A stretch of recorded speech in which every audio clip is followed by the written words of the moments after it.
Dua paslon ya, berarti 4 orang ya? Iya. Presiden dan wakil presiden itu 4-4-nya diumumkan ke publik semua? Iya. Informasinya? Iya. Bu Ketua, saya mau tanya ke KPU RI ya. Tadi kan disampaikan kalau salinan ijazah diumumkan ke publik. Itu betul tuh? Saya mau tanya ulang deh. Iya. Salinan ijazah? Iya. Dokumen syarat calon. Enggak, kalau CV terus kemudian jejak rekam, lalu kemudian profil akademik, itu kan memang diumumkan ya. Perangkatnya apa? Perangkatnya misalnya ada, kalau zaman dulu tuh misalnya mading ya, majalah dinding atau apa.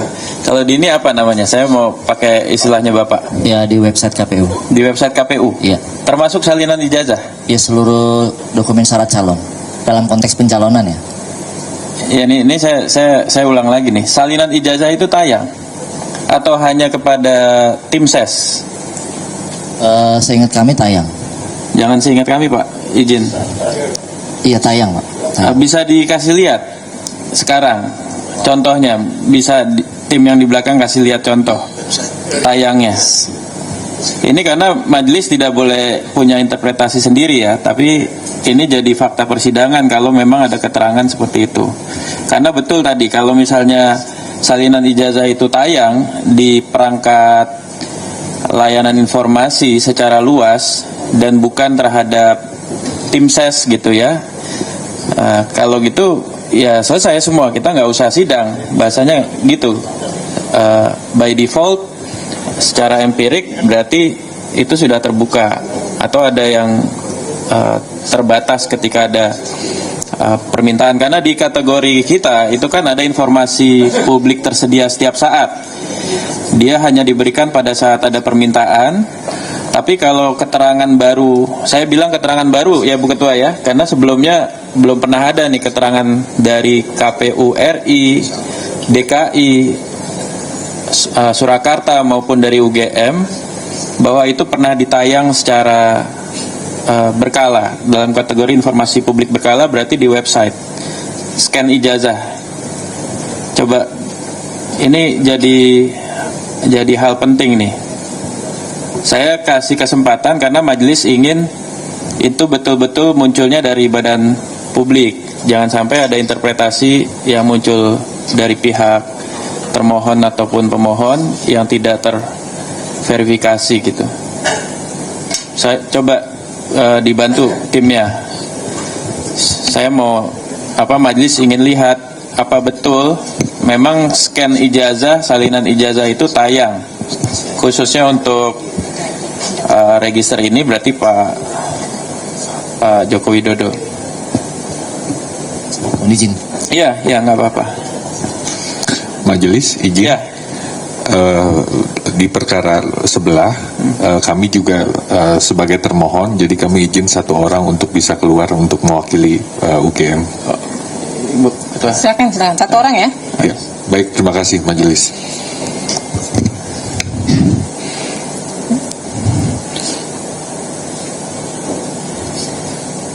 Ya, sekali lagi informasi publik terbuka itu kan ada yang berkala, ada yang tersedia setiap saat. Kita mau memastikan jawaban yang dimaksud KPU tuh yang berkala atau yang tersedia setiap saat.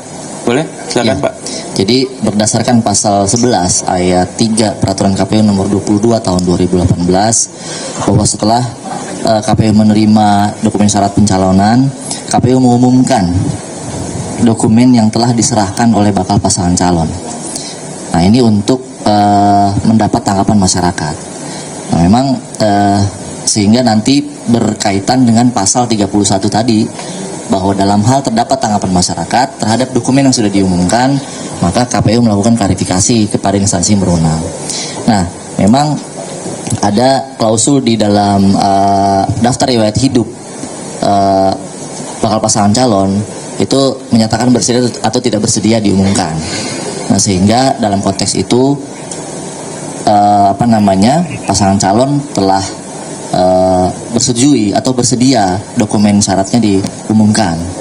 Dalam konteks, dalam konteks pemilu legislatif pada saat itu ada beberapa calon anggota DPR yang menyatakan tidak bersedia. Oke teman-teman, selamat datang di channel ini. Teman-teman kembali lagi bersama saya di channel ini. Teman-teman, di mana tadi kita telah melihat cuplikan video yang sangat begitu menarik dan sangat menarik perhatian kita, di mana tadi dalam sidang kasus ijazah palsu Joko Widodo.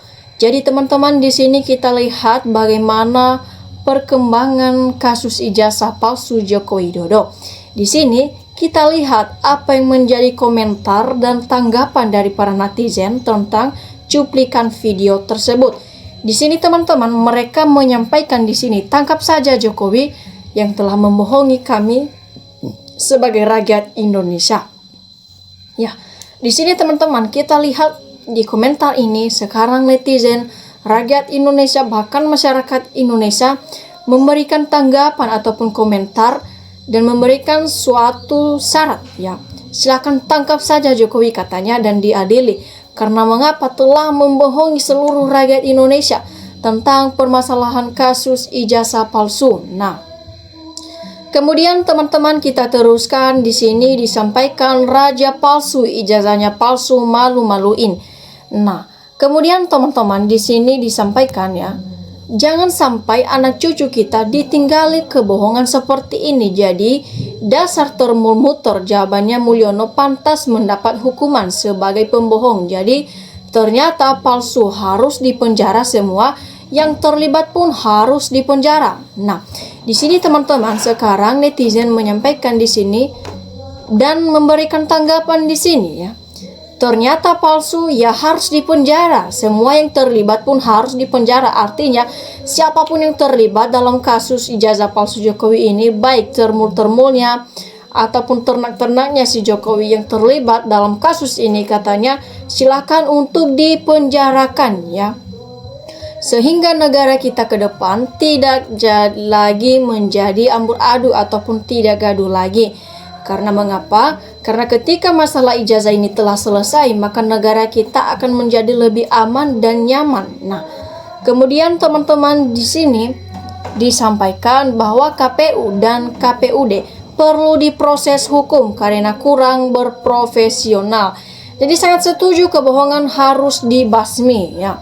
Emang KPU biang kehancuran ijazah bodong ikut pilpres. Jadi KPU dan KPU ataupun KPUD pusat sudah dijadikan alat kekuasaan ataupun kepentingan Jokowi. Jadi mereka pun harus ikut ya, bertanggung jawab atas rusaknya tatanan demokrasi di negeri ini, menutupi kebusukan untuk persengkolan jahat ya, persengkokokan yang jahat. Nah, kemudian teman-teman di sini aparat PKI semua hanya kasus ijazah saja tidak bisa tuntas. Sudah 2 tahun PKI memang jagonya bermain peran degelan. Kalau terbukti, kalau tidak perlu takut, penjara adalah logis. Jadi memang kuncinya hanya satu, yakni penegak hukum harus tegas dan jujur, baik Polri, kejaksaan maupun kehakiman. Nah, teman-teman di sini disampaikan Bapak ijazah Jokowi sudah jelas tipu negara ya. Geret Jokowi ke penjara, perusak bangsa. Kalau terus dibiarkan gimana dengan anak cucu? Jadi asli itu mudah menunjukkan ijazahnya selesai kan. Jadi berhubung palsu, akhirnya muter-muter mengarahkan preman, relawan, pengacara yang didukung termul-termulnya. Jadi ingat almarhum Komar, beliau masuk penjara karena ijazahnya palsu ya. Bahkan ketika kita lihat dari belakang dulu-dulu, Jokowi pernah memenjarakan seseorang hanya gara-gara permasalahan kasus ijazah palsu. Nah, sementara sekarang Jokowi sendiri menghadapi masalah yang sama, namun sampai sekarang juga Jokowi masih belum dipenjara, Jokowi masih belum diadili ya. Dan ini membuat rakyat ataupun masyarakat bertanya-tanya kenapa ini bisa terjadi ya. Atau jangan-jangan karena Jokowi ini mantan dari presiden negara kita ya. Nah, kemudian teman-teman disampaikan di sini Jokowi itu justru mencemarkan dirinya dan menfitnahnya. Kalau 8 tersangka itu mencerminkan, tinggal tunjukkan ijazahmu beres, kok gak malah melaporkan dengan tuduhan pencemaran dan fitnah. Jadi teman-teman, Kayaknya yang mewakili KPU Republik Indonesia berbohong, gestur tubuhnya nggak bisa tenang, gelisah, nggak bisa menjawab. Nah, tidak mungkin juga ditayangkan setelah digugat palsu baru bilang ditayangkan. Jadi Jokowi memang harus dipenjara, bukan kasus ijazah aja tapi koruptor besar. Karena pembohong tetaplah pembohong, melindungi pendusta, usut tuntas kebohongan yang telah memporak-porandakan bangsa negara kita. Jadi di sini tidak pernah tayang jangan bohong, karena tayang buktikan, kalau tidak tayang jangan bohong. Jadi di sini teman-teman disampaikannya memang palsu atau tidak sah cara memperoleh artinya. Jika asli dan sah pasti dia bangga menunjukkannya ijazahnya itu. Jadi KPU teman-teman sudah mengikuti junjungannya. Siapa sih sudah dapat tutup mulut, tidur mau bohong, mana tayangannya selama 10 tahun rakyat Indonesia jadi saksi ahli menyatakan tidak pernah tayang lagi. Jadi banyak alasan kalau bermasalah, karena untuk melindungi logikanya lebih bisa diduga palsu. Jadi fotokopi tidak bisa dibilang asli atau identik, fotokopi bisa diubah-ubah, direkayasa.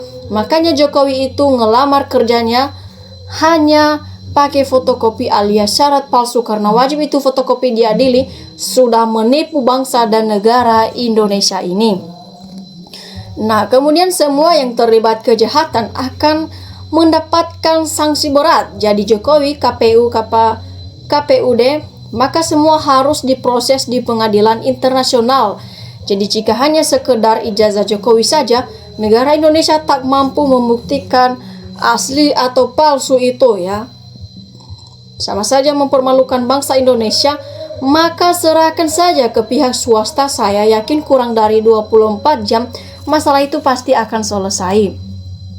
Jadi tidak perlu sidang macam-macam. Tanya KPU tentang scan ijazah tayangan berkala. Yang perlu diminta Jokowi, ijazah Jokowi ditunjukkan ke pengadilan untuk diuji asli atau palsu. Kalau memang Jokowi, izin Jokowi benar ada sehari, ijazah Jokowi benar ada sehari akan selesai. Jadi tergantung para penegak hukum keadilan mau ditegakkan apakah masyarakat pada dasarnya jelas-jelas menuntut keadilan yang mogah. Jadi kehabisan jurus ngibul, mau pakai jurus kodok, mesak gorong maupun jurus kodok jungkring yang tetap palsu tak bisa menjadi asli. Ya, kemudian teman-teman di sini wajib dipenjara dengan kroni-kroninya sudah mendukung sampai jadi 2 periode Pratikno Luhut terdepan yang tahu itu. Nah, kemudian teman-teman di sini bagaimana tidak timbul ya pemikiran yang podcast anggota PSI di pengadilan gambar SMA Jokowi tidak berkacamata, sarjana muda juga tidak berkacamata. Orang saksi KKN ngaku tidak pakai kacamata, sarjana pakai kacamata. Tes forensik ERT untuk lebih tidak benar palsu itu dari data analog komputer. Apa Indonesia tidak sanggup bayar tim independen forensik luar negeri? Oke teman-teman, demikian saja cuplikan video kali ini. Terima kasih telah menontonnya dan sampai jumpa di video berikutnya.